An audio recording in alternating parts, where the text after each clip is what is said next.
सिंध जे मुख़्तलिफ़ शहरनि कशमोर, गंबट, मेहड़, कोटड़ी ऐं नवाबशाह में पैरामेडिकल स्टाफ पारां मुतालबनि जी मञता लाइ एहतिजाजी मुज़ाहिरा कया विया। कशमोर में पैरामेडिकल स्टाफ ऐं यंग डॉक्टरनि पारां रिस्क अलाउंस ऐं ॿिया अलाउंस न मिलण ख़िलाफ़ ओपीडी जो बाइकाट करे एहतिजाज रिकॉर्ड करायो। गंबट जी गिम्स अस्पताल में डॉक्टरनि ऐं पैरामेडिकल स्टाफ पारां डॉक्टर बख्तियार भंभरो, डॉक्टर अब्दुल सत्तार शेख ऐं ॿियनि जी अॻवाणीअ में ओपीडी बंदि करे एहतिजाजी मुज़ाहिरो कयो। मेहड़ में बि पैरामेडिकल एसोसिएशन पारां पीपीए किट न मिलण, रिस्क अलाउंस ऐं ॿियनि मुतालबनि जी मञता लाइ तालका अस्पताल मेहड़ में चोथे ॾींहं बि मुख्तियार खोसो, ज़ाहिद महेसर, वाजिद पिहार ऐं ॿियनि जी अॻवाणीअ में ॿाहुनि ते कारियूं पटियूं ॿधी ओपीडीअ जो 2 कलाकनि ताईं बाइकाट करे एहतिजाज रिकॉर्ड करायो। कोटड़ीअ में बि डीएचक्यू अस्पताल जे अमले पारां अब्दुल्ला सूमरो ऐं अशरफ जतोई जी अॻवाणीअ में रिस्क अलाउंस ऐं बेसिक पे में इज़ाफ़ो न थियण ख़िलाफ़ 2 कलाकनि ताईं टोकन हड़ताल करे एहतिजाज रिकॉर्ड करायो। नवाबशाह में बि पाकिस्तान पैरामेडिकल स्टाफ ज़िले शहीद बेनज़ीराबाद जे सॾ ते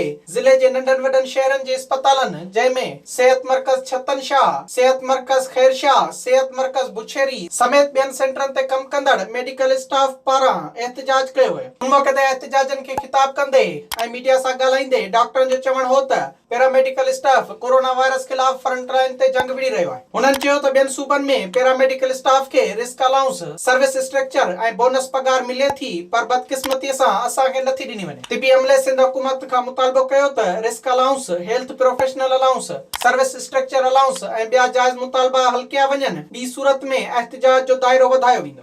विज़िट कयो अवामी आवाज़ मीडिया ग्रुप जी वेबसाइट awamiawaz.pk